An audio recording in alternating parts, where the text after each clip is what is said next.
Shalom à toutes et à tous, on se retrouve comme chaque semaine avec le Rav Yehuda Ben Ishai. La semaine dernière, on n'a pas eu cours, c'était Chol HaMoed, mais je suis sûr que vous avez réussi à étudier dans d'autres cadres. On se retrouve comme chaque semaine, on est Parashat Shmini, et le titre, c'est une histoire de serpent. Bechavot Arav Ben Ishai de la communauté d'Emouna Shlema. Et le shiur a également été dédié, je crois que vous avez le nom, Bechavot Arav. Nahon, Nahon. Alors, le shiur est dédié par la fille de Monsieur Rabbi Mordechai Ben Yosef Marek, Zichrono Livracha, par sa fille Dani Gali Douani. Et donc, nous allons parler de la paracha de Shmini.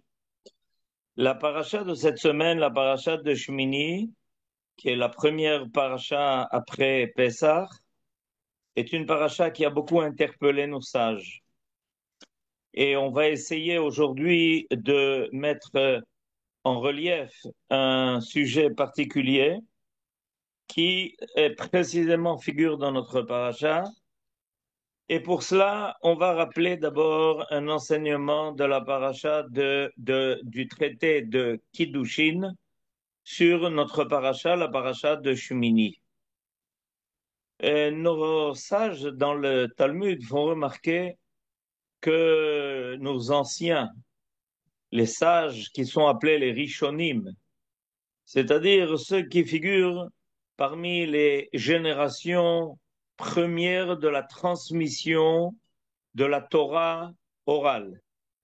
Il s'agit, après notre retour de Babylonie, après que la prophétie est en train de s'éteindre, de ceux qui ont mis tout en place pour les prochains siècles de la vie d'Israël avec son retour de Babylonie en partie sur sa terre.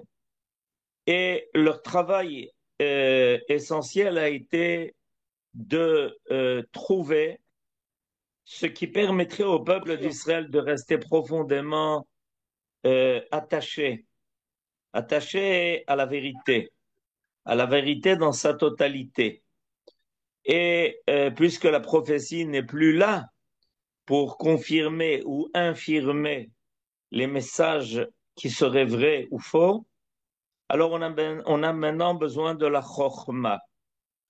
Et cette chokhma, en fait, c'est intégré dans la loi orale qui va finir par être écrite, les principaux secrets qui étaient connus depuis le don de la Torah au Sinaï et qui ont été transmis fidèlement de génération en génération, que les prophètes savaient qu'ils venaient transmettre et qui maintenant doit être le lot et le travail des sages à travers toutes les générations.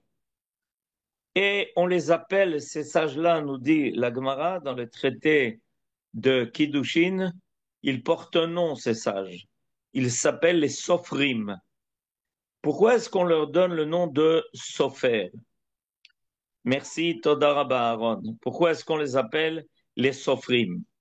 Nikreu Rishonim Sofrim. Sheayu Sofrim Kol Haotiyot Shebatorah. Ces Sofrim, ces sages-là, portaient un titre. On les appelle les Sofrim, du nom de l'Ispor.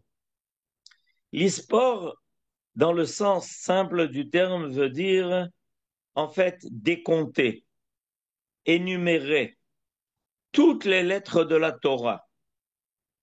A priori, c'est un simple procédé de calcul. Et évidemment, c'est pas de ça qu'on va dire qu'ils étaient les plus grands sages. Mais en fait, ils les ont indiqués par là, et on va voir tout de suite deux traditions qui vont nous être transmises. Il y en a même plus que cela. Et en fait, dans cette Gemara que vous avez sous les yeux, quatre traditions qui nous ont été données. Nous dire, écoutez, il faut faire très attention à tout ce qui est marqué dans la Torah. Il faut prendre la Torah au sérieux, à tel point qu'on doit connaître la Torah même dans toutes ses lettres, non seulement dans les versets, ce qui a priori semble pour nous signifier quelque chose, mais beaucoup plus que cela. Il y a dans chaque lettre un secret. Il y a dans chaque lettre un monde. Une lettre est un secret qui est caché.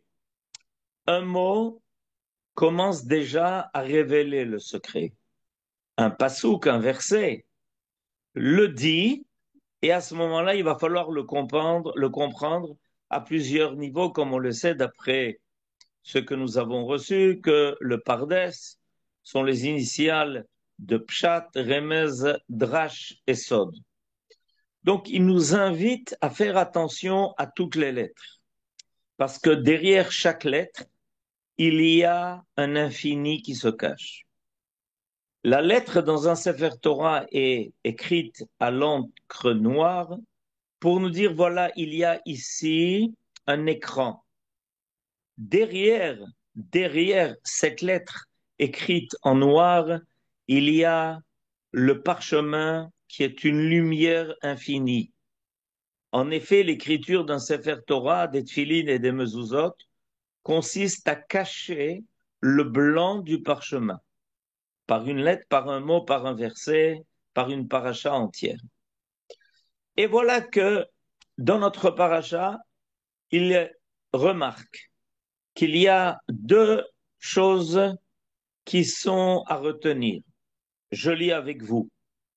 Nikreu rishonim sofrim, שהיו סופרים כל האותיות שבתורה, שהיו אומרים ו' דגחון, חציין של אותיות של ספר תורה. Dans notre paracha, la paracha de Shminé, dans la deuxième partie, à partir du chapitre Yud Aleph, il y a les indications de la Torah sur ce qui doit être consommé par l'homme d'Israël et ce qui lui est formellement interdit à toute nourriture. Et voilà que il y a rappelé ici un animal qui s'appelle Oler al-Gahon, c'est-à-dire qu'il rampe sur son ventre, et il s'agit, on va bientôt le savoir, de ce que l'on connaît sous le nom de serpent, de Nahash. La lettre du mot Gahon, le Vav, vous avez sous vos yeux le mot Gahon, voilà, tel qu'il est marqué sous vos yeux, c'est pas comme ça qu'il est marqué dans la Torah. Quand un sofer va écrire le Sefer Torah, il va faire du Vav un Vav grand, ce qui n'est pas habituel. Le Vav du mot Gachon, si vous regardez dans vos Chumashim, ou si vous allez même voir ça dans un Tikkun Sofrim, ce qui s'appelle dans un Tikkun Sofrim, mais il y a beaucoup de Chumashim où on le note, le Vav est un Vav Rabati. Vav Rabati, ça veut dire il dépasse la ligne en haut. Il est grand, il est élevé. Il est beaucoup plus grand que le Vav habituel. Et voilà que la Gemara nous dit ici que ce Vav-là, il est la moitié des lettres de la Torah. Je m'arrête pour vous dire que aujourd'hui, c'est très facile, grâce à toute la technique qui existe, de vérifier le nombre de lettres qu'il y a dans la Torah. Il y a un peu plus de 300 000 lettres. Il s'avère que le Vav ici n'est pas la moitié des lettres de la Torah.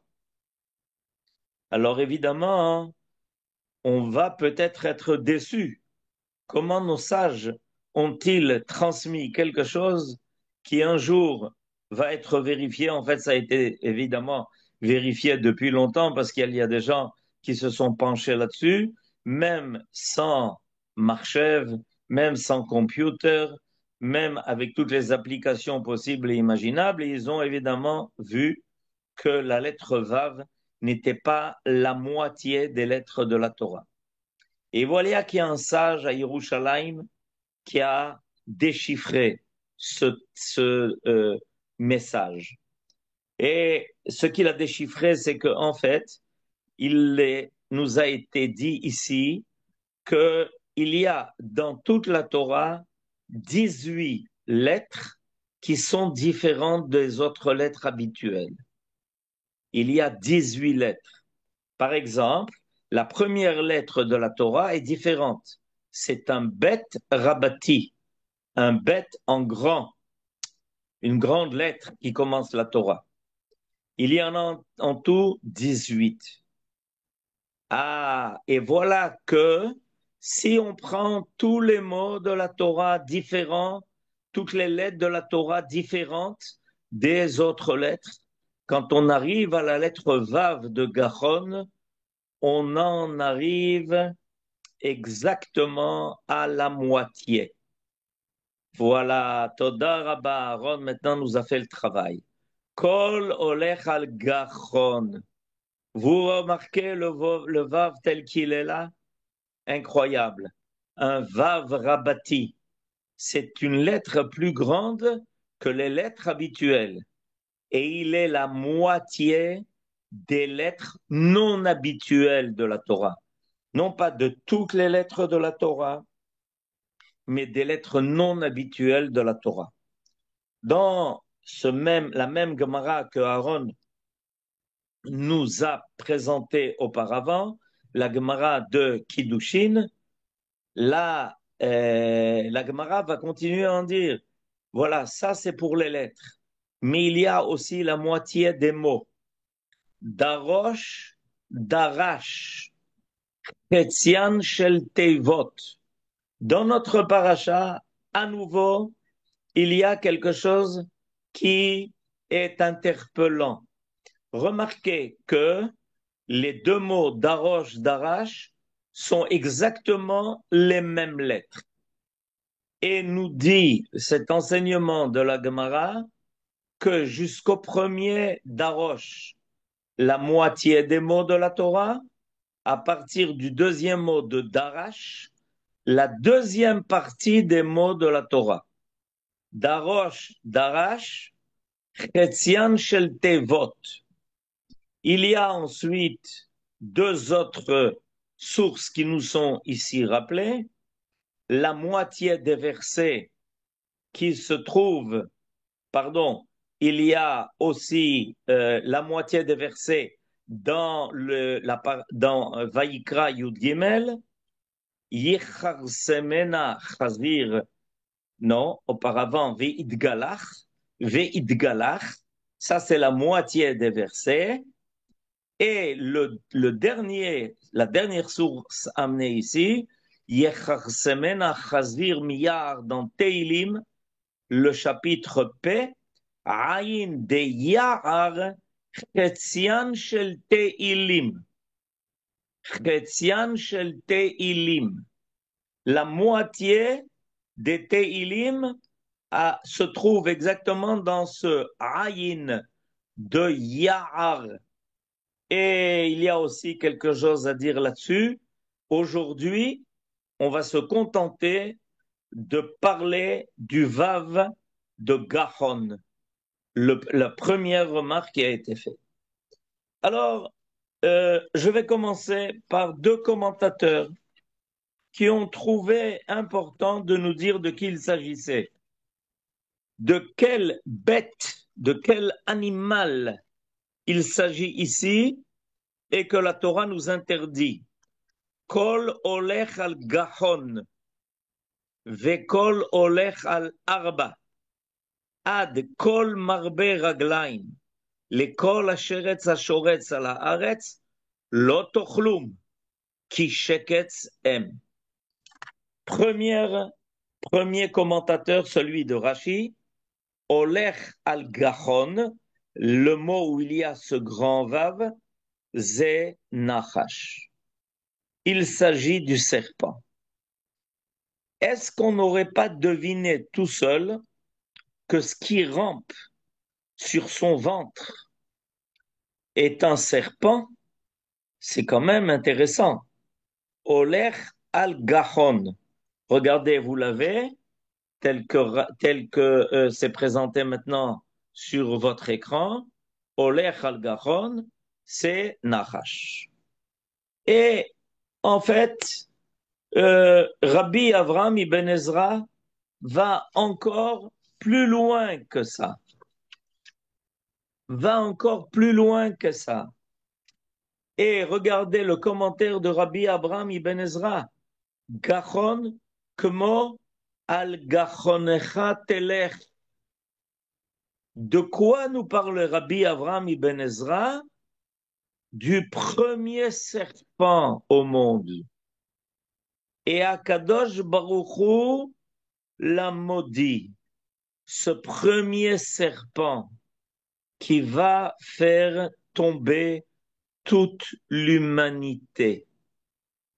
Pour nous expliquer de qui il s'agit, Rabbi Evram Ibn Ezra a trouvé nécessaire d'y faire une allusion. Et quelle est l'allusion qu'il nous fait pour confirmer qu'il s'agit bien du serpent qui est interdit à la consommation, bien que dans le monde, il y a des civilisations qui consomment ce serpent, le serpent, il nous fait référence à ce qui a été dit au premier serpent, au premier Nachash, celui qui a incité Adam Arishon et Chava à la faute. Pourquoi faire référence au premier serpent? Pourquoi ne pas se contenter du commentaire de Rachi qui nous dit précisément, sache que quand on parle de celui qui est interdit à la consommation ici et qui rampe sur son ventre, qui ne peut avancer qu'en se tortillant, qu'en rampant, qui mange celui qui mange la poussière de la terre. Il y a probablement ici quelque chose de plus qui veut nous être dit. Et je voudrais essayer avec vous d'approfondir un peu ce sujet. Parce que ce sujet n'est pas seulement un sujet qui se limite au cadre de la cache-route des aliments. Il va beaucoup plus loin que ça. Il va traiter de la cache-route de la vie. Non pas des aliments, mais une vie cachère. On entend beaucoup traiter de tous les sujets de la cache-route. Tous les rabbinim sont interpellés pour donner des réponses aux problèmes de cache-route, qui ne sont pas moins faciles d'ailleurs de nos jours qu'auparavant, étant donné que le monde est tellement ouvert que tout est possible, et non seulement tout est possible, mais je dirais que tout semble être permis. Or, ici, la Torah va nous parler de la cache-route des aliments, des animaux permis et interdits, mais elle va en fait nous parler de la cache-route de la vie. En fait, un juif n'est pas celui qui mange cachère, il est celui qui vit cachère. Et c'est bien au-delà de la cache-route de la nourriture. On peut manger cachère et ne pas avoir une vie qui est cachère. On peut vous inviter à des choses qui seront confirmées comme étant cachères uniquement parce qu'il y aura une promesse de cache-route de la nourriture. Et aujourd'hui, on va peut-être découvrir que la Torah attend de nous quelque chose qui va bien au-delà de cela. Alors, je voudrais reprendre l'histoire du Nachash, le premier, celui qui a fait fauter l'humanité. Qu'est-ce qui s'est passé? Le Nachash a présenté à l'homme un dilemme. Quel est le dilemme qu'il il lui a proposé? De choisir entre ce que Dieu lui propose de vivre et ce que quelqu'un d'autre, une autre face qui se cache dans le monde, propose à l'homme de vivre. Selon notre tradition, le Nachash, en fait, était un être qui, au départ, se tenait sur ses jambes. Il n'était donc pas un être rampant, il était un être qui se tenait droit. D'une certaine façon, il ressemblait beaucoup à un homme. Et voilà le premier paramètre qui peut être trompeur. Quand celui qui te propose de tourner ta face à Dieu ressemble à un homme. Il a l'air comme toi, il a l'air même te ressembler d'une certaine façon, il a l'air être un homme qui pense et qui réfléchit, il a même des arguments qui des fois paraissent tellement logiques. Il ressemble à un homme. Mais en fait, c'est intéressant jusqu'au moment où il te propose de ne plus suivre les instructions de celui qui a créé l'homme, mais de suivre une autre catégorie de vie, celle où on te propose des choses qui paraissent tellement belles et tellement attirantes, mais qui n'ont rien à voir avec le haut de la vie, mais avec le bas de la vie. Et on sait tous comment le serpent va être maudit. Rabbi Avraham ibn Ezra nous rappelle trois mots. Al-Gechoncha Telech. Toi qui avais au départ quelque chose qui ressemblait tellement à un homme et qui aurait pu aider l'homme. En fait, le Nachash, précisément, étant donné sa stature au départ, avait cette qualité de pouvoir aider l'homme, de lui donner une grande force, de lui donner une puissance, de lui donner même la force de la parole pour construire et guérir. Pourquoi je dis guérir? Parce que plus tard dans le désert, on va arriver au parachiote où quand les béné Israël, après avoir dit du mal de Moshe Rabbeinu et de tout ce qui leur était procuré dans le désert, ils vont être piqués par des serpents venimeux. Et Akadosh Baruch Hu demande à Moshe de faire quelque chose de très particulier, de faire un serpent d'airain, A-I-R-A-I-N, de cuivre, et de le mettre en face de ceux qui avaient été mordus par le Nachash. En fait, il propose de voir le Nachash. Mais cette fois-ci, au lieu qu'il rampe par terre, il va être mis très haut sur une perche. Et là, les enfants d'Israël lèvent les yeux. Et à ce moment-là, ils sont guéris. En Israël, jusqu'à aujourd'hui, c'est l'emblème du corps médical, le serpent. C'est tout à fait surprenant que précisément l'emblème du corps médical en Israël soit le serpent.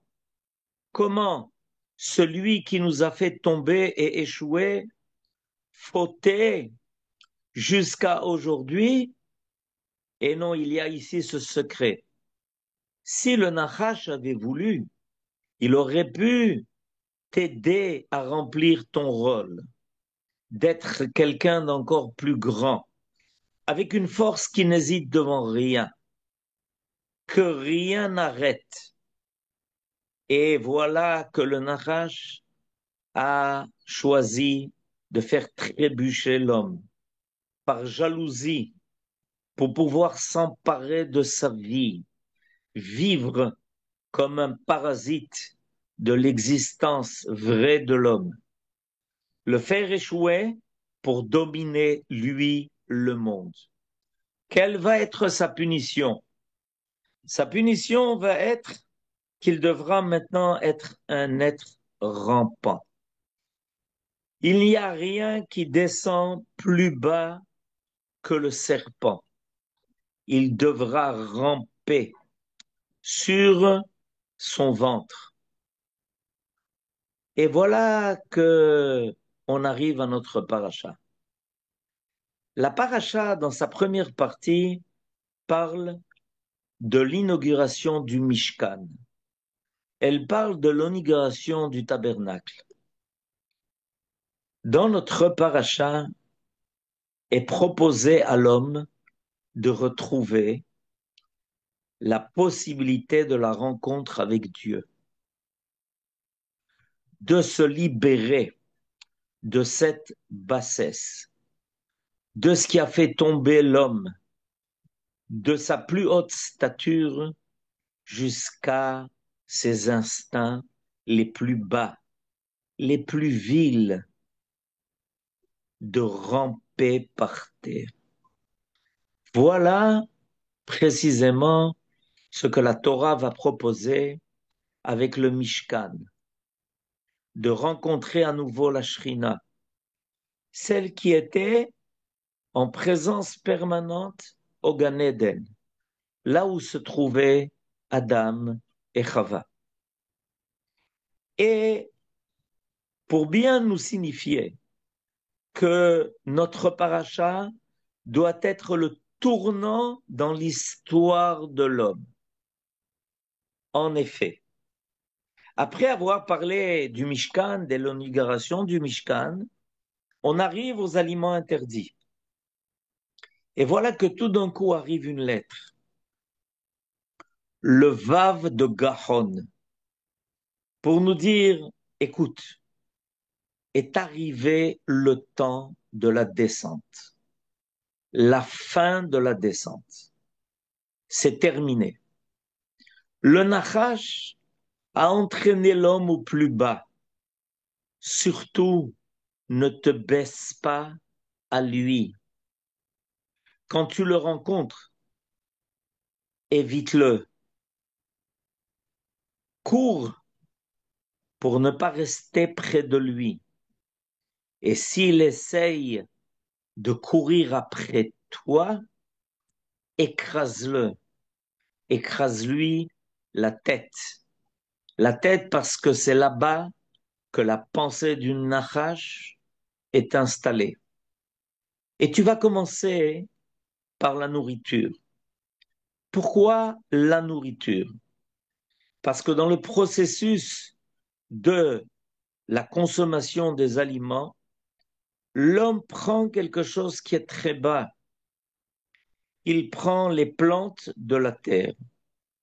Il prend les animaux qui sont très près du sol. Et il va, en les consommant, mais une double consommation. Pourquoi une double consommation? Parce que notre paracha commence par les korbanot. Quand on offre des sacrifices au Beth Amikdash ou au Mishkan, une partie va sur l'autel.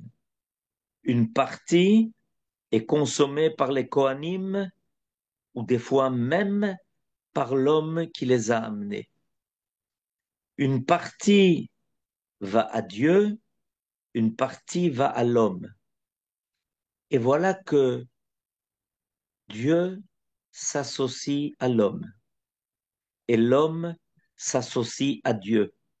pour faire remonter toute la création à un niveau qui a été perdu. Le niveau qui a été perdu à cause du Nachash, qui a rampé et qui a voulu faire descendre l'homme de sa grandeur.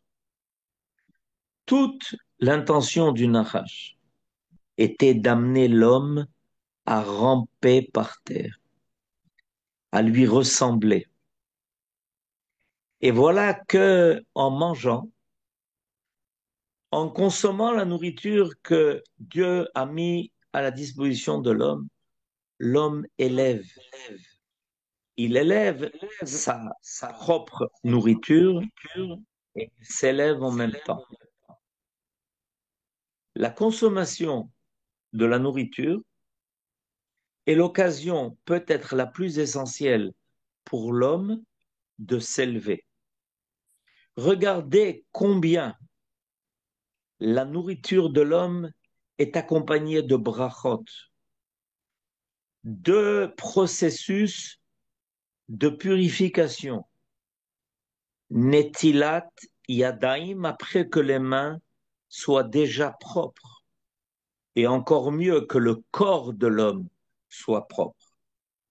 Et ensuite, Netilat yadaim seu yedechem kodesh. Et ensuite, le choix des aliments pour qu'ils soient cachers. Ensuite, la bracha à faire avant et après. Après le Birkat Hamazon, qui est du même niveau, au niveau de la halacha, dans beaucoup de détails, que la Hamida elle-même. Et avant le Birkat Hamazon, Maïm Acharonim, pour se nettoyer de ce qui a été peut-être un peu trop bas au moment du repas. Et ensuite, si on est makpid, et on le fait quand on a une simcha, kos shel bracha.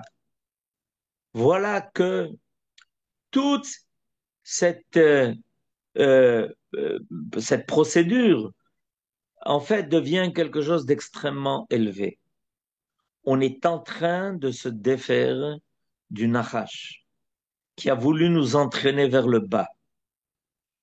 Je parlais tout à l'heure de la cache-route de la vie. La cache-route de la vie, c'est s'élever. C'est garder sa stature d'homme et même encore s'élever au-delà de cela. C'est décider de ne plus tourner les yeux vers le bas de la vie, mais vers le haut de l'existence. Et la lettre Vav maintenant, dont nous avons parlé au début de notre cours, en est le secret. Vous vous rappelez de la lettre Vav qu'on vous a montrée il y a quelques minutes sur cet écran? La lettre Vav s'élève vers le haut. Et un grand commentateur de la Gemara, des Agadot de la Gemara, le Maharsha, dit qu'avec la lettre Vav dans notre paracha, s'arrête la force de la Touma. Et pourquoi la lettre Vav a-t-elle été choisie? Parce que la lettre Vav, dans sa grandeur, ramène le lien entre le Créateur et l'homme, qui a décidé de suivre Dieu et non pas de suivre le Nachash. L'aboutissement de ça, évidemment, c'est ce temps idéal vers lequel nous avançons, lentement mais sûrement.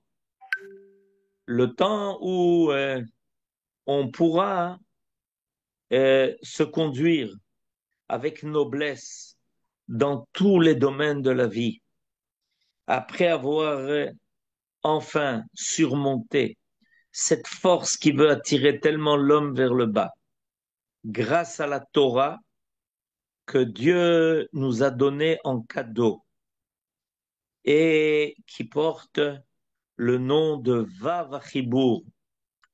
Vayeire, Vayeboker, Yom Hashishi. Hashishi, le 6 Sivan, le Vav Sivan.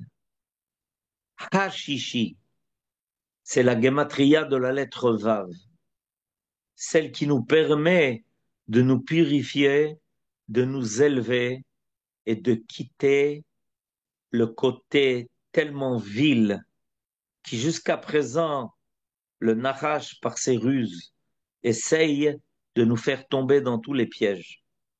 Grâce à lui, on arrivera à s'élever.